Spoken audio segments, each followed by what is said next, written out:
como ganhar dinheiro com imóveis? É uma pergunta que muita gente se faz e não sabe nem por onde começar. Então, se esse é o seu caso, segura aí que o Papo Especialista de hoje é para você.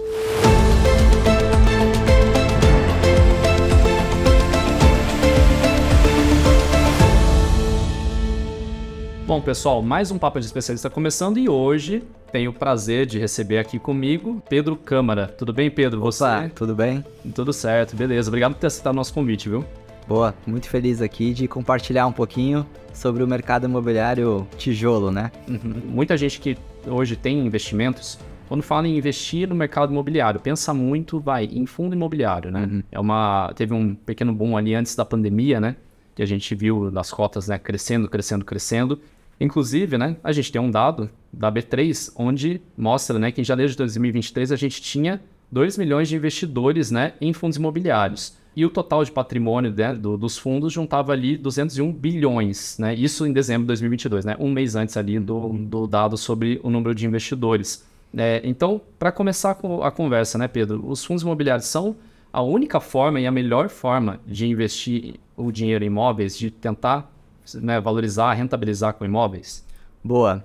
Até respondendo muitas pessoas que me perguntam lá no Instagram, eu também tenho fundo imobiliário, tá? Então, é uma pequena parte, tá? Hoje eu diria que do meu patrimônio, 70% tá realmente em imóvel, né? Imóvel tijolo mesmo.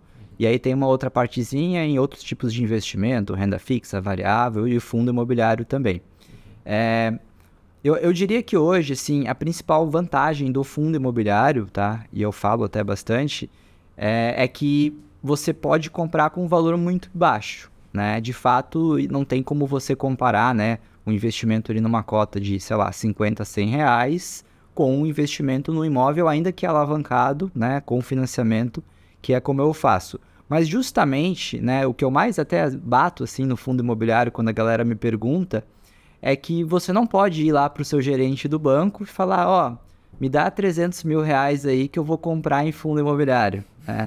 O gerente vai falar, não, mas não existe essa linha de crédito, né? E eu consigo ir no banco, obviamente comprovando a renda, né, e tendo lá a análise de crédito certinho, pedir lá 300 mil reais para comprar um imóvel, ainda que de fato eu não tenha, né, esses 300 mil reais em conta para comprar esse imóvel. Então eu diria que hoje, na minha forma de investir, né, alavancado, utilizando ali a renda para pagar o financiamento, uma das grandes vantagens ali do imóvel é justamente você conseguir acesso a um crédito, né, que comparado a muitas outras linhas de crédito no Brasil, ainda é um crédito barato, né, apesar, né, que obviamente com a Selic subindo, o custo do financiamento também subiu, mas ainda assim você consegue fazer essa viabilidade de pegar um financiamento para investir para locação. Tá certo. E você falou de Selic, né?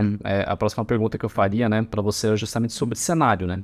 Então, hoje, né, você acabou de falar que, com a Selic mais elevada, né, a gente tem uns juros mais elevados como um todo para financiamento, mas ainda é um financiamento barato, né, o de imóvel. Então, para você, né, o cenário tá favorável, na sua visão, para o mercado imobiliário como um todo hoje, quem está querendo comprar um imóvel, mesmo meter a cara no financiamento, que a gente sabe que poucas pessoas têm, né, o dinheiro ali, o recurso para poder pagar à vista. É um cenário favorável no momento ou não? Boa pergunta. Acho que tem 2 pontos aqui, tá? Obviamente que a minha estratégia, né, é comprar com financiamento para renda, né? Então talvez esse peso, vamos dizer assim, desse custo, dependendo do imóvel, da localização e do que eu espero ter de retorno com a renda, seja na locação tradicional ou alugando por diária, né, talvez eu consiga, de certa forma, compensar um pouco, né, essa subida que teve ali do financiamento. Mas o que eu falo muitas vezes é que as pessoas se preocupam muito com a taxa de juros. Nossa, os juros agora subiu muito, não vou comprar mais imóvel. Tá, mas espera aí. O que acontece, né, quando os juros começar a cair? E eu não acho que ele vai voltar ao que aconteceu lá em 2020, né, da gente ter uma Selic lá de 2%. Eu conheço pessoas que pegaram financiamento imobiliário a taxas de 6,6%, 7% fixo ao ano mais a TR, né? Se eu talvez tivesse, né, naquela época um pouco mais ali de crédito, provavelmente eu teria pego mais até, né? Porque, obviamente, foi uma oportunidade, eu diria que única, né? Talvez os próximos 10, 15 anos, dificilmente eu acho que vai chegar a ser tão baixo ali a taxa de juros. Mas eu acho que talvez um juro saudável, vamos dizer, no Brasil, seria na casa ali de 9%, 10% ao ano, o que já reduziria, né, obviamente, o custo do financiamento imobiliário. E esse é um ponto, né? Quando eu peguei o primeiro financiamento do primeiro estúdio que eu comprei em São Paulo em 2018, eu peguei uma taxa maior. E aí, quando teve essa redução da Selic, eu renegociei, né, esse contrato de financiamento com o banco, com um e-mail, tá? Não foi nada tão burocrático, né? Até depois que passou, né, a possibilidade da portabilidade, normalmente os bancos estão, né, aceitando negociar ali para baixo, né, quando tem essa redução. Então, o que eu falo para o pessoal é que se você encontrar uma boa oportunidade, é mais importante o preço de compra do imóvel do que necessariamente se eu peguei um financiamento um ano antes, um ano depois, a depender ali da taxa de juros, né? Vai impactar mais ali no seu retorno você fazer uma boa compra, tá? Se você encontrar uma boa compra, um bom preço hoje, ainda que o custo do financiamento esteja elevado comparado aos últimos anos, né? Pode fazer sentido sim, porque talvez, ok, vou esperar 3, 4 anos o custo do financiamento baixar. Eu acho que vai baixar daqui 3, 4 anos em relação ao que a gente tem hoje. Mas talvez aquela oportunidade com aquele preço de compra naquele imóvel passou. E aí daqui 3, 4 anos você não vai conseguir comprar mais aquele imóvel naquele valor. Mas talvez você pode renegociar esse contrato desse financiamento que você pegar hoje daqui 3, 4 anos. Então a dica mesmo assim é ficar de olho no preço mesmo no preço do imóvel. As pessoas acabam gastando muita energia e se preocupando muito. Claro, não é para ser, né, meio louco assim e comprar qualquer coisa com qualquer custo de financiamento. Mas se você identificou uma oportunidade, presta atenção no valor do imóvel, né? Porque eu acredito realmente que daqui 5 anos a gente vai ter um custo de financiamento melhor, com uma possibilidade de renegociar, né, o valor desse contrato com o banco.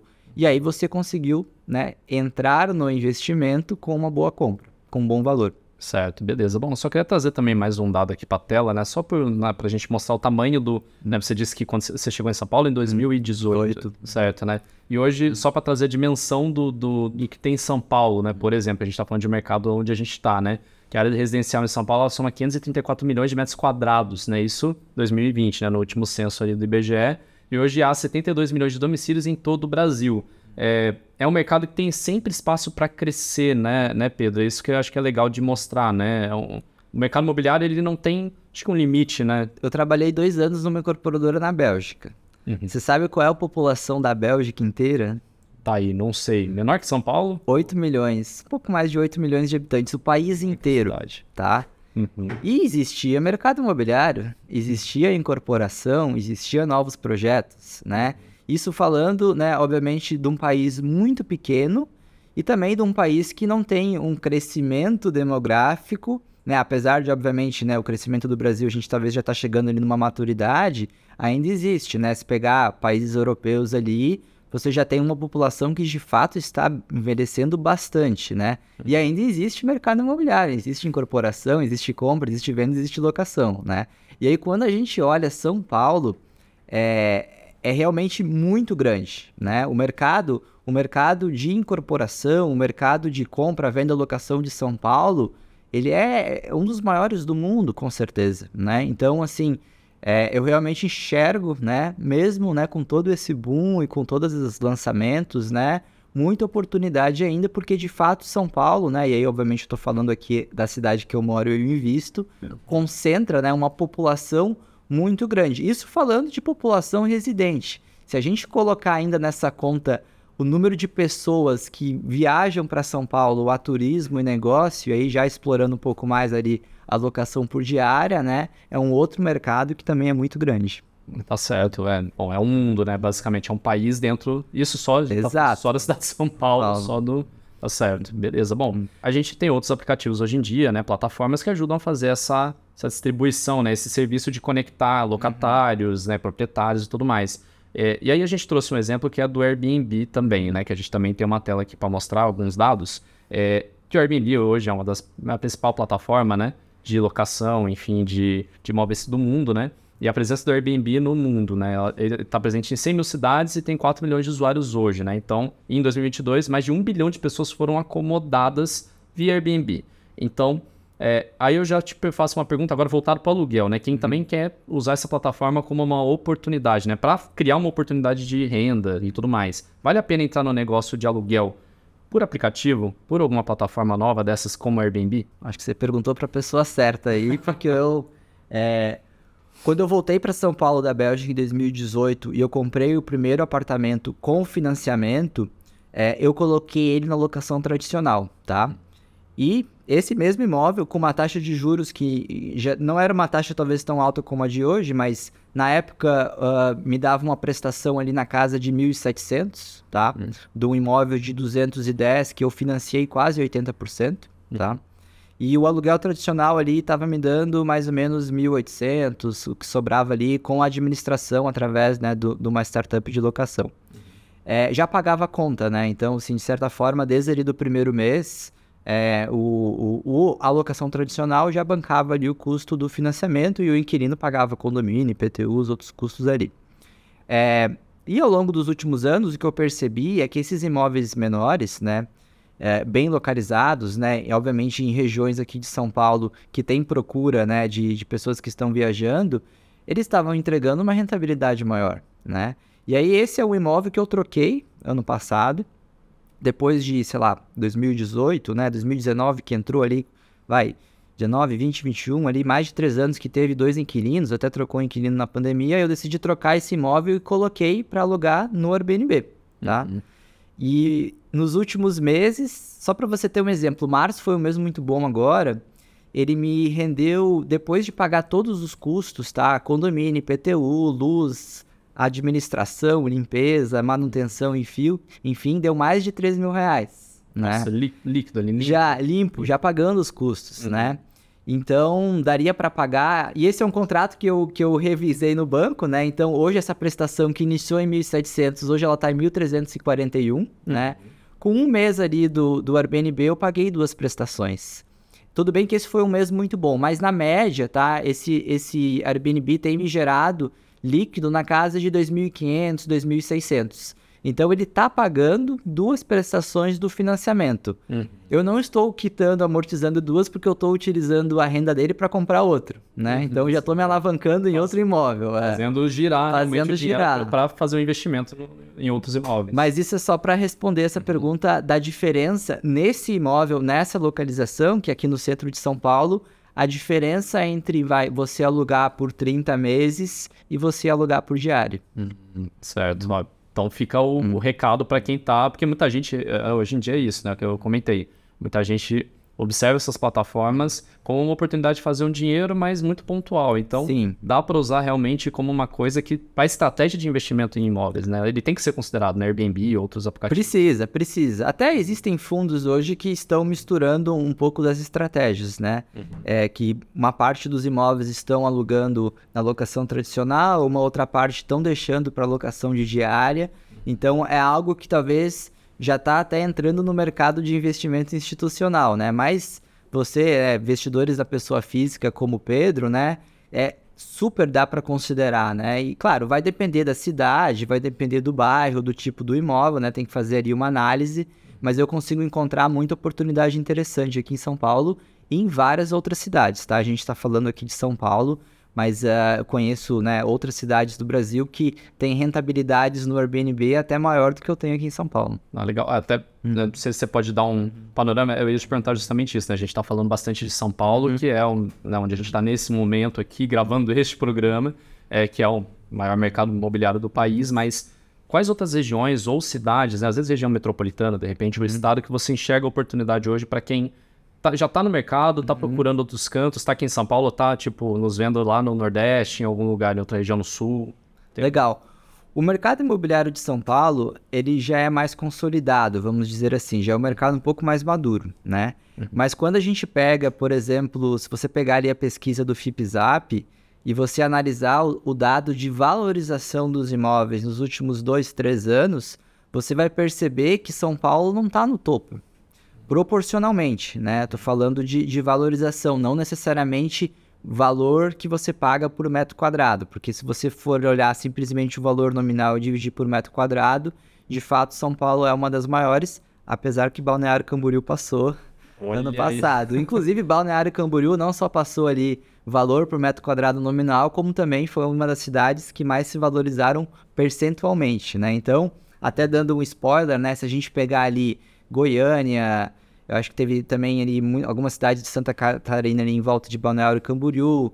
Se a gente pegar, acredito que Vitória, teve também ali umas cidades, Goiânia, Vitória, acho que talvez teve alguma outra capital ali do Nordeste, mas enfim, teve outras cidades saindo do eixo aqui, né, São Paulo, né, indo para o Sul, indo para o Centro-Oeste, indo para o Nordeste, que você vai ter ali cidades que a valorização do metro quadrado, quando a gente considera versus 12 meses, né, um ano para o outro, ela tá até maior do que o que a gente tem aqui em São Paulo, que já é um mercado mais consolidado. Certo, então são algumas verticais de crescimento que você imagina que você falou, Balneário Camboriú no Sul, Vitória aqui no Espírito Santo, Goiânia valorizou bastante, Então tem algumas cidades, e eu conheço, sim, algumas pessoas que também fazem Airbnb lá em Goiânia e tem uma rentabilidade bem interessante, fora a valorização do imóvel, né? E aí é isso, né? Quando a gente fala de investimento em imóvel, e eu invisto para o longo prazo, eu não estou olhando só o retorno, né? Só a renda da locação, que a gente chama de yield, né? Eu estou olhando também ali a valorização do ativo, do patrimônio, que em média, no longo prazo, ele tende a corrigir ali a inflação ou um pouco acima, a depender do imóvel, né? Então, obviamente, você tem que escolher ali algumas localizações e alguns imóveis que vão conseguir, de certa forma, né, repor ali a inflação. E, além disso, você consegue ali explorar também a renda daquele ativo. Legal, beleza.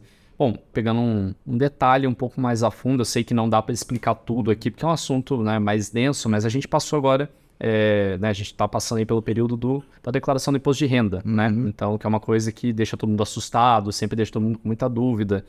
Aí uma pergunta mais de forma genérica, né, para declarar os investimentos em imóveis dentro do imposto de renda, né?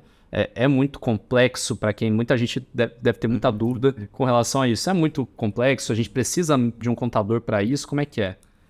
Eu vou sempre indicar ter um contador. Mas, honestamente, Pedro, eu faço o meu próprio imposto de renda, né? Talvez porque eu gosto do mundo de investimento. Então, tipo, é um assunto que é do meu interesse aprender, né?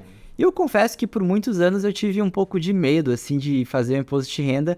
Mas uma vez que você faz 1, 2 declarações ali, você meio que já aprende e vê que, assim, não é um bicho, assim, é algo que dá para fazer, né? Mas o imóvel, de fato, você declara ali a renda, né, como uma locação, independente se é diária ou locação mensal, né? Você vai declarar ali no imposto de renda. E isso vai depender muito de pessoa para pessoa, né? Estava até te falando, se a pessoa é CLT, se ela é PJ, se é Prolabore, como é que é a estrutura, né, de renda dela, porque tem ali uma faixa, né, da tabela progressiva, e o que vai passando ali, você vai pagando, né, um imposto que é bem pesado. O que algumas pessoas fazem no mercado imobiliário é pegar esses imóveis, né, e incorporar numa holding, né? E aí você não mantém esses imóveis na pessoa física, você coloca numa PJ, e aí você tem lá uma taxa, né, na casa ali de 11%, 12%, que seria o seu imposto sobre a locação, né? Cada um vai ter que tentar entender qual é a sua estrutura. No meu momento atual, eu ainda tenho na pessoa física e ainda não é algo que está tão pesado, né, em função ali da quantidade de imóveis e da renda deles. Mas quando eu tiver 10, 15, 20 imóveis, que é o meu plano, né, para me aposentar antes de 40 anos, aí certamente eu vou ter que começar a pensar numa estrutura de PJ. Tá certo, beleza. Bom, você chega a esse objetivo então, ela tá no caminho. Bom... Então, Pedro, já aí uma pergunta, né, que é aquela coisa que eu acho que é muito voltada, né, meus pais no passado, eles fizeram isso, muita gente da minha família fez isso no passado também, que conheço, né, amigos, principalmente pais, né, eu tô falando muito de pai, família e tal, porque isso era uma coisa que era muito, né, pelo menos tô falando da minha experiência, que era muito enraizado em construir algum lugar, construir uma casa, construir, sei lá, alguma coisa para você depois... é um investimento. No final pode ser um investimento. Se eu não morar, vai ser um investimento. Hoje em dia, né, a gente sabe que o custo dos materiais de construção vem crescendo e tudo mais. A gente acompanha os indicadores de inflação. Você que está inserido no mercado. Vale a pena hoje construir um imóvel? Depende muito do local ou, em geral, está muito mais caro? É melhor o investidor, né? Quem quer investir nisso, olhar mais para uma coisa que já está sendo construída por uma empreiteira, por uma construtora, ou não? Dá para pensar em construir o próprio imóvel? Legal. Acho que, sim, para qualquer tipo de investimento, é sempre aquela dúvida do risco-retorno, né? Então, obviamente que o Pedro comprando um imóvel em planta de um incorporador consolidado, que vai me entregar ali o apartamento pronto para eu colocar no Airbnb ou alugar tradicional, é um tipo de risco e um tipo de retorno, né? Se eu for lá comprar um terreno ou juntar, incorporar e aí pegar e colocar para locação, obviamente meu retorno, o meu yield vai ser maior, né? Mas é um outro tipo de risco, né? Então depende muito ali do risco da pessoa. Mas eu conheço, né, algumas pessoas que incorporam e eu conheço também pessoas que constroem para vender, enfim. E é um business bem interessante. Mesmo, é que assim, os custos dos materiais eles subiram, sim, de fato subiram bastante, né? A gente teve na pandemia, né, uma inflação meio que generalizada no mundo inteiro. Mas se a gente pegar também, vai num stand de venda aqui em São Paulo, olha o preço que, né, está sendo negociado um imóvel novo hoje, comparado a 5 anos atrás, você vai ver que subiu bastante também, né? Então, às vezes não é tão linear, vamos dizer assim, mas no longo prazo, né, você tem que colocar esse custo no valor do imóvel, né? Então, subiu ali, subiu o INCC, subiu o IPCA, vai subir também o valor que você vai cobrar, né, do consumidor ali na hora de comprar aquele imóvel. Eu acho que é interessante sim construir. Hoje eu não faço honestamente, né? Questão de tempo, capital, mas é algo que eu possivelmente posso explorar aí nos próximos anos. Mas eu gosto de imóvel que gera renda, tá? E aí, obviamente, é a minha estratégia, né? Eu talvez não seria uma pessoa que, vou construir uma casa que eu não vou usar, sabe? Só para falar que eu construí e deixei ela lá como um investimento para daqui 15 anos se eu decidir usar a casa, né? Se eu construísse talvez uma casa no interior, eu iria colocar no Airbnb, entendeu? Tá gerando renda lá, depois se um dia eu quiser morar, ok. Mas o meu pensamento é sempre atrelar, né, a valorização do imóvel com a geração da renda. Certo, beleza. Bom, Pedro, então, já caminhando mais aqui para o final do nosso programa, né? O papo tá fluindo e poderia fluir muito mais tempo. Mas eu te pergunto, né, até para você passar para quem está nos acompanhando e realmente tem esse interesse, tem essa ideia de tentar investir no mercado imobiliário, mas ainda está começando. Quais foram os principais desafios que você enfrentou quando você começou, tipo, né, lá na sua carreira você falou, cara, não, agora voltei da Bélgica, agora vou investir de verdade em imóveis. Quais foram os primeiros desafios, né, que você enfrentou, ou os principais no caso, e também o que você deixa de alerta para quem vai pisar nesse, né, ao mesmo tempo, quem vai pisar nesse terreno, assim? Legal. Eu acho que tem 2 desafios, assim. O primeiro é o medo, tá? E isso Frio na barriga, sendo né? bem sincero, assim, mesmo eu com 33 anos, já tendo comprado alguns imóveis, você sempre tem esse medinho, né? Esse frio na barriga ali. Será que eu tô fazendo a coisa certa? Será que é isso? É um investimento? Mas, comparado a outros investimentos, o mercado imobiliário, ele é seguro. Eu considero um investimento seguro, né? Então, talvez, mesmo que você tenha esse medo, vamos dizer assim, né? Se você fez ali o seu planejamento, fez a sua conta, né? A probabilidade é muito maior que, cara, vai dar certo, assim, você vai conseguir ali ter o retorno próximo, né? Ou até acima do que você estava imaginando. Eu acho que o primeiro passo, obviamente, né? Para quem nunca comprou um imóvel, é superar essa barreira inicial, porque, obviamente, a gente está falando, ainda que seja um apartamento financiado, são montantes altos, né? Então, sei lá, hoje no Brasil você não compra nada muito menos do que 200, 300 mil reais, né? Considerando uma casa no interior ou um estúdio, né? Então, é um valor que é muito alto para muitas pessoas. Então, obviamente, tem que fazer ali com conhecimento e com calma. E a localização, eu diria que a localização normalmente é algo que deixa as pessoas muito em dúvida, assim, né? Como de fato escolher a localização, como que eu sei se esse bairro é bom ou não é bom. Enfim, eu diria que para quem está entrando ali no primeiro imóvel, prioriza a localização do que o tamanho, do que talvez necessariamente a área comum e outras coisas. Assim, se você nunca comprou um imóvel e ainda que você já tenha comprado um imóvel como eu continuo priorizando a localização, tá?